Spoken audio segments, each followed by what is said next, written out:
I'm Grace from uniquelygrace.com, and I'm going to go over quickly the tools that you will need for the Moroccan tile frosted glass window DIY. Now it's a mock frosted glass, it's not a real one, so we're going to be using frosted contact paper. You'll need the template, this template with the directions at the bottom from, it's hard to see, it's in the gray, the 7th House on the Left blog.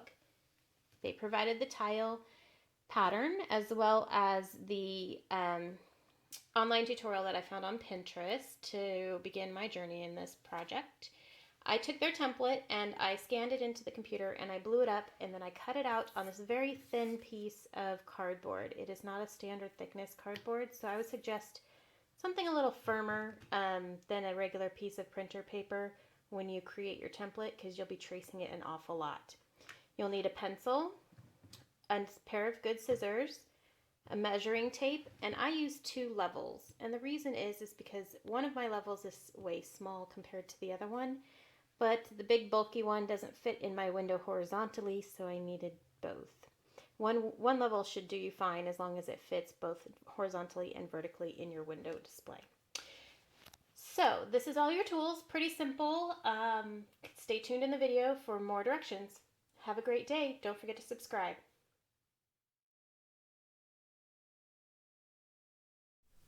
Hello everyone, it's Grace from Uniquely Grace, and I wanted to give you a quick tutorial on how to line up all this stuff, all the tiles on your grid papers.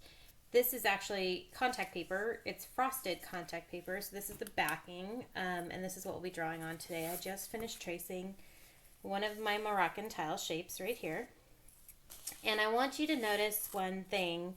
After I traced it, this line right here, if you follow it all the way up, is even with this line right here. So that means that I've centered my pattern onto the grid line. Okay. One of the great things about this Moroccan tile pattern that I chose, and I kind of chose it because of this, is that it's very economical. It does not waste hardly any of the contact paper. So as you can see, like, this fits directly into this shape, and this shape I've already cut out. So I'm just doing this right on my tile floor. You can see right here and right here that these lines match. They're all lined up, and again, this center line here is actually at the same spot down here. So there's a couple different places with this particular pattern that you can actually line these up. So what will happen after this is I will cut these out, and then I will show you a quick tutorial on how to go ahead and apply these to the window without bubbles, or with the least amount of bubbles as possible. They do show, so you don't want them because they will show through and leave a mark on each of the tiles if there are any underneath. And I'll go through the steps really quick and try to put this all together. And if you have any questions, please leave a comment below. I will try to get to them as quickly as possible. And you can also find my full written tutorial at uniquelygrace.com. Subscribe below for any more of updates on my video channel that will have anywhere from art projects to home DIY projects. My apologies for not recording this particular part as I did it, but I wanted to go over really quick what I did do to begin the pattern on this wall or in this window. First, measure your window glass pane to find out what the width is. Once you find your center, you want to mark the very first tile, full tile pattern, on your center point. Start it here, and then take your level and measure it up and make sure that it's level as you apply it, and you'll find out how to do that if you continue watching the video in a couple of seconds. Thank you very much, and again, this is Grace from uniquelygrace.com.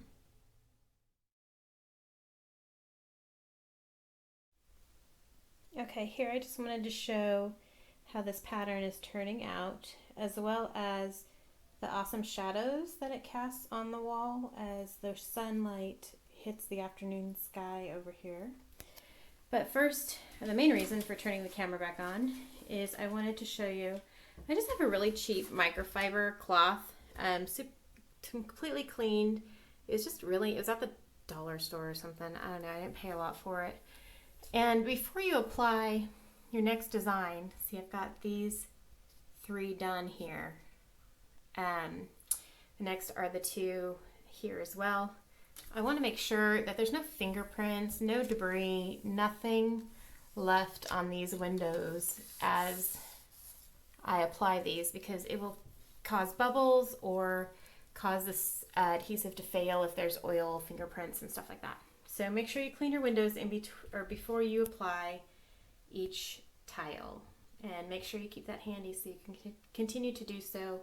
As you apply, you tend to touch above it as you smear it down and things like that. So it's always a good thing to go ahead and have that cloth on hand to clear up the window again.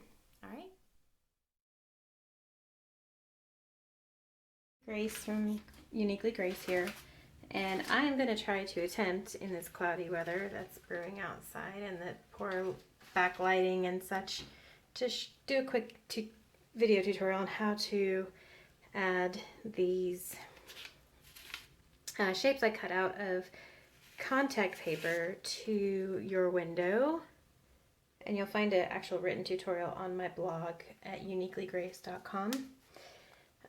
So this is a frosted contact paper, and what I've done here is when I draw these out, I make sure that they're centered according to the grid lines, so that way I can fold them in half and I can match up the grid lines from front to back. That way, let's see if I can get it here. It's kind of hard to see.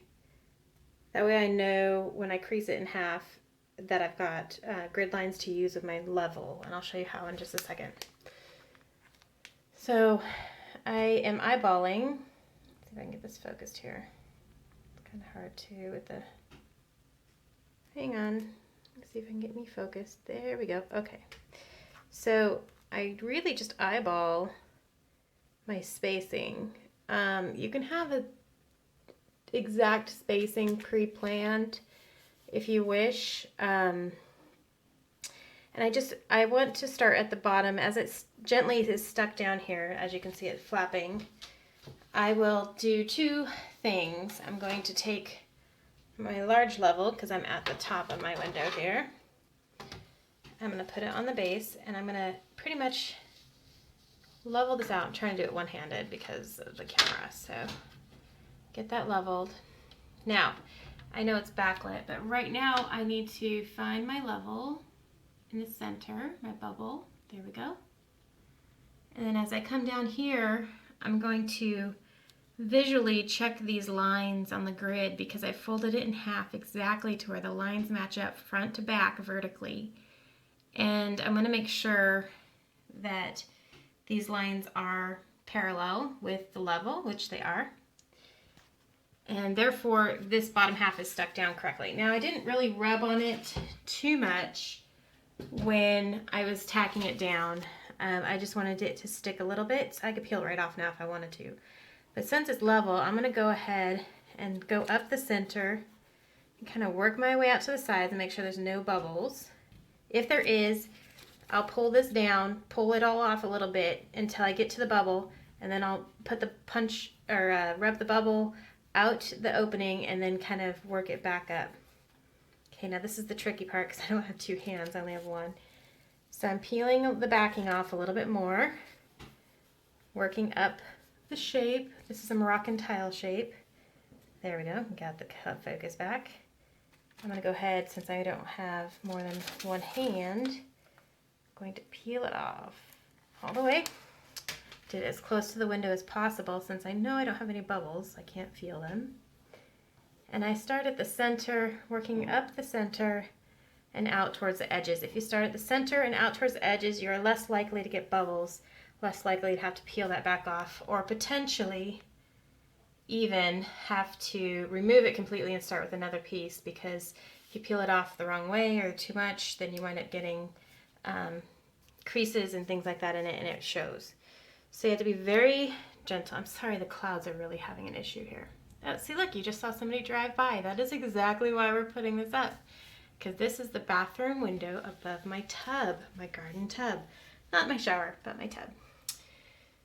And I like my privacy. So, that is how you apply them. The other thing I do, which it's been really hard with just one hand, is I have another level, and I will line them up along the top of the tiles. Make sure that I'm level here, and make sure that I'm level on all my tops, just to double check. Okay, so that's how you level them out and how you make sure there's no bubbles.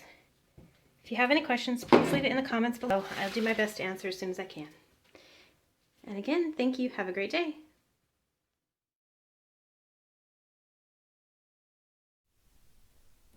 All right, let's see if you can see this.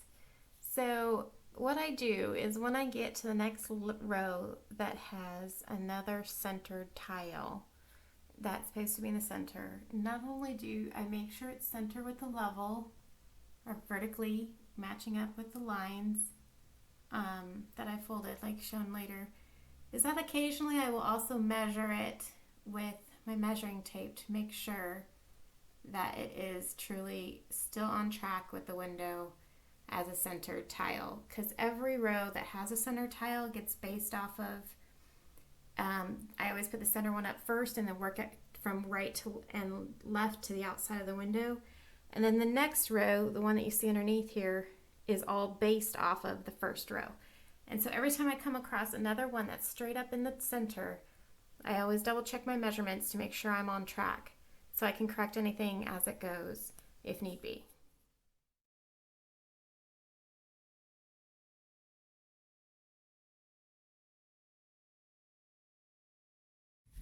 Hi, I'm back again. I wanted to show you guys this little bubble here. Can you see it?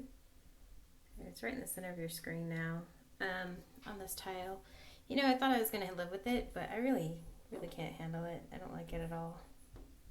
There it comes into focus. So now that I'm almost done with the window, I have an extra tile. I'm going to remove this one. I'm going to clean up the window surface right in the area. Make sure there's no debris, no fuzz.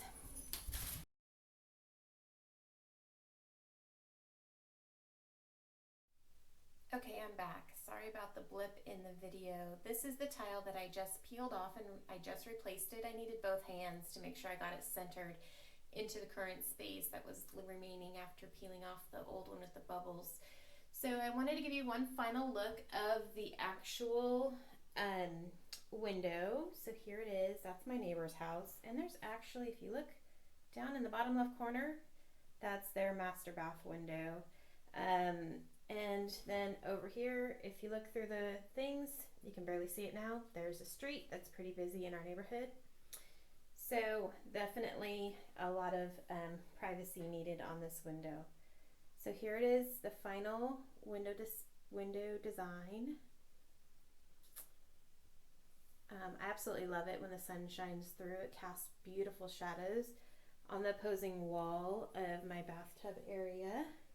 Sorry for the bumping around. Let me see if I can get a good interior space part of the video. So I want to thank the couple over at Seventh House on the Left, their blog for the pattern and their tutorial.